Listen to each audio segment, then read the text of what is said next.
जहां तक सरकार बनने का ना बनने का है, सरकारें बना करती हैं, सरकारें गिरा करती हैं। सरकार में बहुमत नहीं हो तो बहुत लोगों को खुश कर करके सरकार बनानी होती है।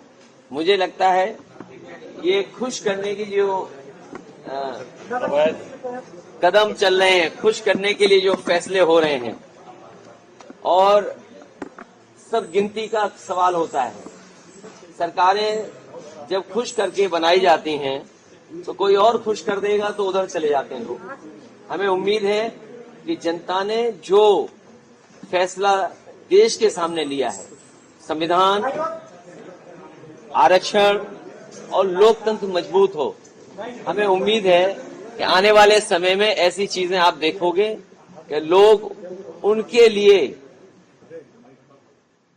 साथ खड़े दिखाई देंगे। अखिलेश जी, अयोध्या से भी आप लोगों को जीत के लिए कल से अयोध्या को लेकर लगातार चर्चा हो रही है कि बीजेपी वहां से हारी है। देखिए, सच्चाई तो ये है कि भारतीय जनता पार्टी और सीटें भी हार जाती उत्तर प्रदेश में। भारतीय जनता पार्टी और भी सीटें हारती उत्तर प्रदेश में। आप जब अयोध्या का नाम ले रहे हैं, अयोध्या की जनता का मैं धन्यवाद देता हूं। अयोध्या की जनता का दुख दर्द आपने भी समय समय पर देखा होगा। उन्हें जो उम्मीद थी वहां की जनता को, जिस तरह के सरकार का कामकाज था, लोगों को मुआवजा नहीं दिया सही जमीन का, लोगों के साथ अन्याय किया, आपने मार्केट की कीमत से जमीनें नहीं ली उनकी। जब लैंड एक्विजिशन करने के लिए आप चले तो आपने दबाव बना करके, झूठे मुकदमे लगा करके उनसे जमीन छीन ली। न जाने कितने व्यापारियों को आपने दुख संकट पहुंचाया जो 100-100 साल से रह रहे थे, 100-100 साल से लोग रह रहे थे। ऐसे भी परिवार हैं जो अपनी गाय भैंस के साथ, जानवरों के साथ 100-100 साल से रह रहे थे, आपने उन्हें उजाड़ दिया। आप किसी पुण्य काम के लिए आप गरीबों को उजाड़ रहे हैं। तो इसीलिए मैं समझता हूं अयोध्या और आसपास की जनता ने भारतीय जनता पार्टी के खिलाफ मतदान किया। मुख्यमंत्री आ जा रहे हैं, योगी आदित्यनाथ आज दिल्ली आ रहे हैं सर, उनको तलब किया गया। तो अगर दिल्ली आ रहे हैं तो मेरा आपसे निवेदन है, दिल्ली में रोक लो, यूपी क्यों भेजते हो वापस? सर, अब आपकी सीट विधानसभा की सीट है, उससे कौन चुनाव लड़ेंगे? हैं?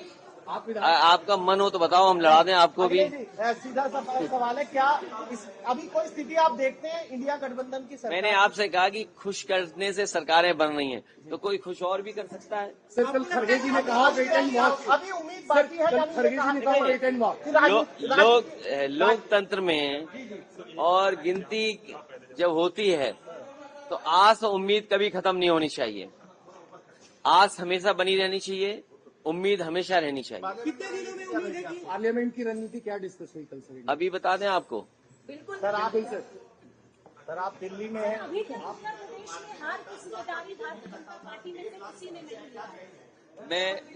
मैं एक बार फिर अपने मीडिया कर्मियों का धन्यवाद देता हूं, क्योंकि जो मैं लगातार कहता था कि मंत्रिमंडल बदल जाए, मीडिया मंडल बदल जाए, कुछ चीजें नहीं बदल पाई हैं। अखिलेश जी, जयंत जी से बातचीत करेंगे आप लोग अगर जरूरत पड़ी तो?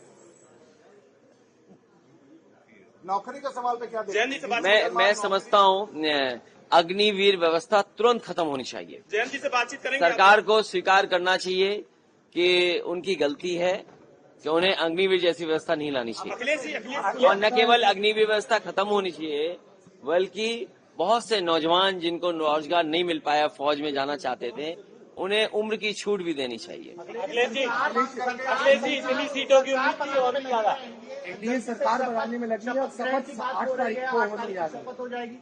7 तारीख को राष्ट्रपति ने समय ले लिया है। तो अच्छी बात है, वो तो गिनती है, गिनती जिसके पास होगी राष्ट्रपति उसी को शपथ पे बुलाएंगे, फिर गिनती बदल जाएगी, फिर कोई और शपथ देगा। ये क्या बात हुई? ये तो शपथ चलती रहती हैं। अखिलेश जी, अरे मैंने बोल दिया भाई, हमें बचाओ तुम। अखिलेश जी,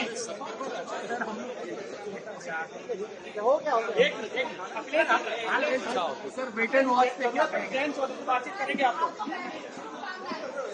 तुरंत? राहुल जी ने भी आपकी तारीफ की। मैं कन्नौज की जनता का बहुत धन्यवाद देता हूं कि उन्होंने सकारात्मक राजनीति को दोबारा सकारात्मक राजनीति के पक्ष में मतदान किया। कन्नौज की सुगंध और महकेगी और दूर तक जाएगी। आपकी पार्टी को मिल पाएंगे। 37 सीटें आई हैं सर आपकी पार्टी में उत्तर प्रदेश में। मैं जनता का धन्यवाद देता हूँ। अखिलेश जी, नेताजी की अनुपस्थिति में आपने रिकॉर्ड जीत हासिल की, उनको किस तरीके से देखिए, पहला चुनाव लोकसभा देखिए नेताजी रहते तो हमारे आपके लिए सब के लिए खुशी की बात होती है, लेकिन कुछ चीजों पे बस किसी का नहीं चलता है। लेकिन जहाँ कहीं भी नेताजी रहे होंगे या होंगे, उन्हें अच्छा लग रहा होगा कि समाजवादियों ने आज उत्तर प्रदेश में बहुत सीटें जीती हैं। जीत का मार्जिन बहुत ज्यादा, जीत का मार्जिन आपने पहले दिन से लेकर आज चुनाव के आखिरी दिन तक पीडीए फैक्टर कहा, आपको लग रहा है वही की फैक्टर भी बना?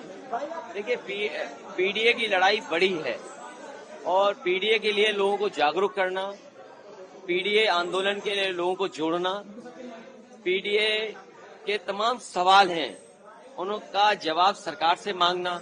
मान लीजिए सबसे प्रतिष्ठित यूनिवर्सिटी जेएनयू है, क्या पीडीए परिवार वहाँ 15% से भी ज्यादा है? क्या 15% से भी ज्यादा है वहाँ पर? मान लीजिए और प्रतिष्ठित इंस्टीट्यूशंस हैं, उसमें पीडीए परिवार के लोग कितने हैं? तो पीडीए की जीत जरूर हुई आज यूपी में, लेकिन पीडीए को लेकर के लड़ाई जो लड़ी जा रही है वो लंबी लड़ाई है। जो बाबा साहब भीमराव अम्बेडकर जी लड़ते थे, डॉक्टर राम मनोहर लोहिया जी ने जो अपने जीवन भर लड़ने का काम किया, नेताजी ने वो रास्ता हम लोगों को दिखाया है, उस रास्ते पे लगातार हम लोग चलेंगे। कोई बातचीत करेंगे, जरूरत पड़ी तो जरूरत पड़ी तो जयंत से बातचीत करेंगे आप?